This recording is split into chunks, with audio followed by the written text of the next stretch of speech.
We are killing each other in order to maintain this system.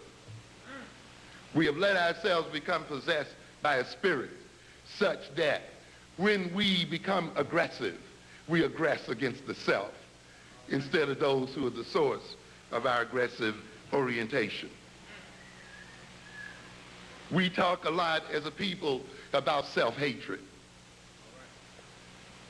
Self-hatred is a personality configuration. It is a form of personality organization. It is an orientation toward the world and towards oneself. Self-hatred, then, is the white man's greatest protection against being destroyed by the black man. To a good extent, self-hatred is the white man's defense mechanism,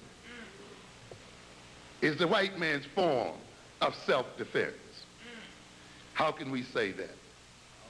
To a great extent, one function of the personality is to direct energy, to direct aggression, to channel aggression and energy and wishes and impulses in particular directions, to organize feelings, to organize energy, to achieve certain ends.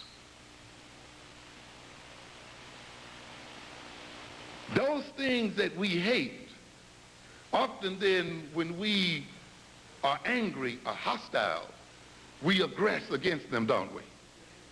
We attack them often. We destroy them. Then we have a problem, don't we?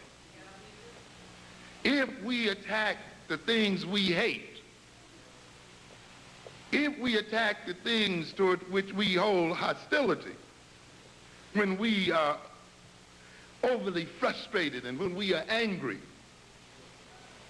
then what happens if that thing we hate is ourselves?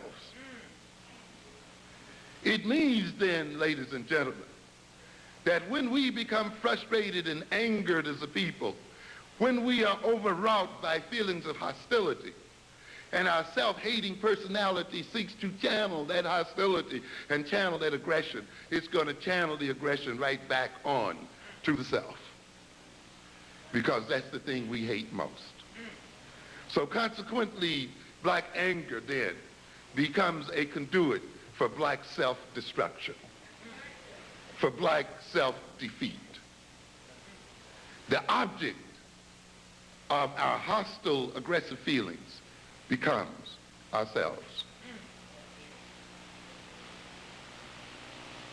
And you can see then how the white man is protected by that personality structure, right? While he stokes our anger, while he stokes our hostility, while he stokes our frustration, and while we get mad and we want to strike out, when we decide to strike out and aggress, we strike out and aggress against the self. And by doing so, he is left untouched and unscathed. And therefore, our self-hatred becomes his principal means of defending himself and of maintaining himself. One of the things that frightened him most about the Ferguson case was that Ferguson's self-hatred mechanism broke down.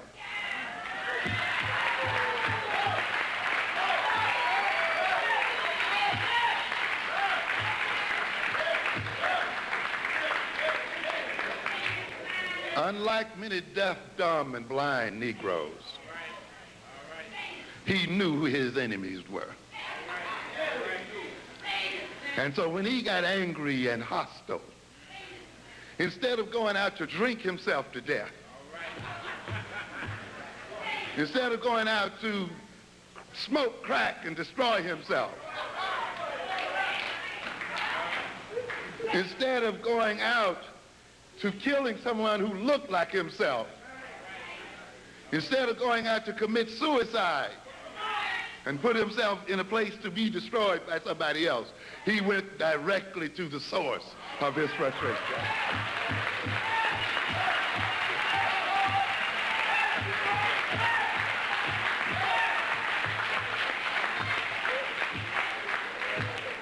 And this is what frightened those people. They were wondering how many more are there like that, and are they increasing? Yes.